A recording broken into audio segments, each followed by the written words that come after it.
Hello friends, video watch பண்ணுற நண்பர்கள் எல்லாருக்கும் வணக்கங்க. ஃப்ரெண்ட்ஸ், இன்றைக்கி நம்ம பார்க்க போகிற வீடியோவில் ஸ்டாக் மார்க்கெட்டில் இன்வெஸ்ட் பண்ணுற பிகினர்ஸ் ஃபஸ்ட்டு எதனால் ஒரு ஸ்டாக் ஏறுது இறங்குது, தென் அடுத்ததை அந்த ஸ்டாக் ஏறுறப்போ இறங்குறப்ப ஃபஸ்ட்டு லாபம் அடைகிறது யாருக்கு ஃபஸ்ட்டு லாபம் கிடைக்கிது அப்படின்னு சொல்லி நம்ம பார்க்கலாங்க. ஃப்ரெண்ட்ஸ், ஸ்டாக் மார்க்கெட் இன்வெஸ்ட்மெண்ட் ரெண்டு விஷயத்தினால பேஸ் பண்ணி ஒரு ஸ்டாக் ஏறும் இறங்குங்க. ஒன்று நியூஸு, சரிங்களா. இன்னொன்று என்னதுன்னு கேட்டிங்கன்னா அனௌன்ஸ்மெண்ட்டு. அதாவது நியூஸ் என்னதுன்னா, இப்போ அமெரிக்காவில் ஏதாவது ஒரு ப்ராப்ளம்னு வச்சுக்கோங்களேன், அந்த நியூஸை கெய்தர் பண்ணி ஸ்டாக் மார்க்கெட் ஏறும் இறங்கும், சரிங்களா. அதே மாதிரி ஒரு கம்பெனியோட வளர்ச்சி லாபமாக இருக்கா இல்லை லாஸில் போயிட்டுருக்கா இல்லை ஏதாவது ஒரு ப்ராப்ளம் நடக்குதுன்னு சொல்லி அந்த நியூஸ் வந்ததுன்னு வச்சுக்கோங்க, அதை கெய்தர் பண்ணி அந்த பங்கு ஏறும் இறங்கும், சரிங்களா. இந்த மாதிரி நியூஸை கெய்தர் பண்ணி ஏறுறது இறங்குறது ஒரு விஷயம். இந்த மாதிரி நிறையா நியூஸ் இருக்குது. அதாவது ஒரு நூற்றுக்கணக்கான நியூஸ் மேலே வரும். ஏதாவது ஒரு நியூஸு, இந்த கம்பெனி இந்த ஊரில் இந்த ப்ராப்ளமு, அதாவது வேர்ல்டில் நடக்கிற எல்லா ப்ராப்ளமையும் கெய்தர் பண்ணி தான், அந்த நியூஸ் எல்லாம் கெய்தர் பண்ணி தான் ஸ்டாக் மார்க்கெட்டில் ஒரு ஸ்டாக் ஏறும் இறங்கும், சரிங்களா. அமெரிக்கான்னு மட்டும் கிடையாது, எல்லா ஊர்லேயும் ஐரோப்பாவில் எந்த ஒரு ப்ராப்ளம்னா கூட மார்க்கெட் ஏறும் இறங்கும். அதே மாதிரி பாகிஸ்தானில் ஏதாவது ஒரு ப்ராப்ளம் குண்டு வெடிச்சதுன்னா கூட, அங்கே ஒரு ப்ராப்ளம்னாலும் இல்லை இந்தியாவில் ஏதாவது ஒரு ப்ராப்ளம்னாலும், அந்த இந்தியாவுக்கும் பாகிஸ்தானுக்கு ஏதாவது ஒரு ப்ராப்ளம்னாலும் ஸ்டாக் மார்க்கெட் ஏறும் இறங்கும், சரிங்களா. ஸோ இந்த மாதிரி நியூஸ் எல்லாம் கெய்தர் பண்ணி ஸ்டாக் ஏறுது இறங்குது.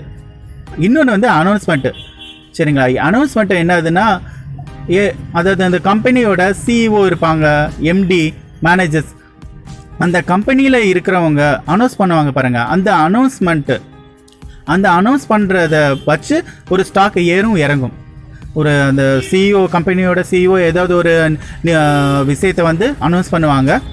அனௌன்ஸ் பண்ணுறப்ப அது குட் நியூஸாக இருந்ததுன்னா அதை கெய்தர் பண்ணி ஸ்டாக் ஏறும். அது பேட் நியூஸாக இருந்ததுன்னா அந்த ஸ்டாக் அந்த டைமிங்கில் இறங்கும், சரிங்களா.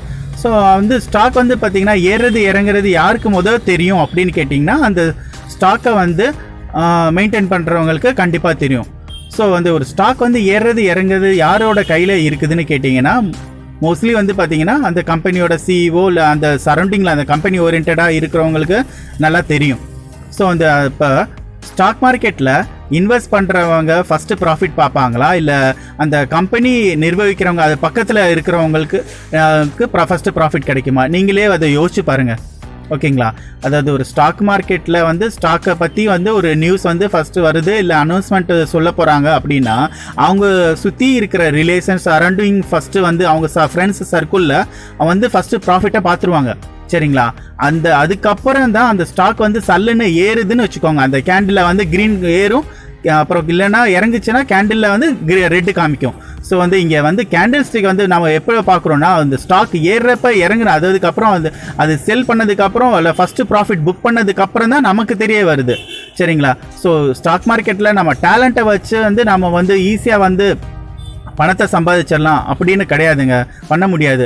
அதாவது ஸ்டாக் மார்க்கெட்டில் நம்ம ஈஸியாக நம்ம டேலண்ட்டை இம்ப்ரூவ் பண்ணிக்கிட்டால் போதும். அதாவது பேசிக்கலாக ஸ்டாக் மார்க்கெட்டை பற்றி கற்றுக்கிட்டா, கேண்டில் ஸ்டிக்கை பற்றி கற்றுக்கிட்டா, இல்லை மாதிரி நிறையா ட்ரெண்ட் இருக்குது, அந்த மாதிரி அதெல்லாம் கற்றுக்கிட்டா பணத்தை சம்பாதிச்சிடலாம் அப்படின்னு சொல்லி நினைக்காதீங்க. அது கொஞ்சம் ரிஸ்கானது, சரிங்களா. ஏன்னா நிறைய விஷயங்கள் இருக்குங்க.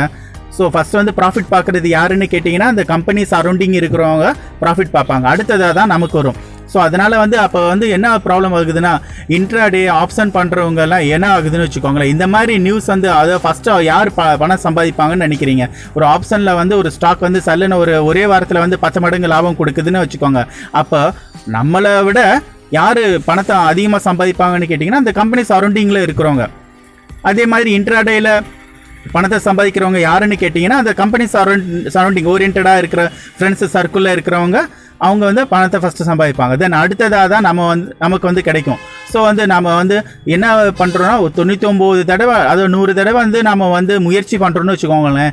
அந்த மாதிரி ஒரு 6-7 தடவை இல்லை 10-15 தடவை நமக்கு ப்ராஃபிட் கிடைக்கும். பட் கண்டிப்பாக பல்காக ப்ராஃபிட் புக் பண்ணுறவங்க யாருன்னு கேட்டிங்கன்னா அவங்களா தான் இருப்பாங்க, சரிங்க. அந்த கம்பெனி சரௌண்டிங்கில் இருக்கிறவங்க. அதனால் பார்த்தீங்கன்னா, ஸ்டாக் மார்க்கெட் இன்வெஸ்ட்மெண்ட்டுக்கு வர்றவங்க கேஷ் அண்ட் கேரியை முடிஞ்ச அளவுக்கு சூஸ் பண்ணுங்கள். கண்டிப்பாக லாபம் கிடைக்கும். ஒரு ஸ்டாக்கை நீங்கள் பை பண்ணிக்கோங்க, அது நல்லா க்ரோத் கொடுத்து ஃப்யூச்சரில் நல்ல லாபம் கொடுக்குறப்ப அந்த ப்ராஃபிட்டை புக் பண்ணிவிட்டு வெளியே வாங்க. பிகினர்ஸ், ஸ்டாக் மார்க்கெட்டில் இன்வெஸ்ட் பண்ணுற பிகினர்ஸ், புதுசாக வர்றவங்க கண்டிப்பாக வந்து இன்ட்ராடேயோ இல்லை ஆப்ஷனோ பண்ண வேணாம். கேஷ் அண்ட் கேரியை சூஸ் பண்ணி ட்ரேட் பண்ணுங்கள். சரிங்களா? அதில் வந்து ஈஸியாக ப்ராஃபிட் பார்க்கலாம். நிறைய வழிகள் இருக்குது. சரிங்களா? கீஸ் டு மார்க்கெட் சேனலை சப்ஸ்கிரைப் பண்ணாத நண்பர்கள் சப்ஸ்கிரைப் பண்ணிக்கோங்க. தேங்க்யூ.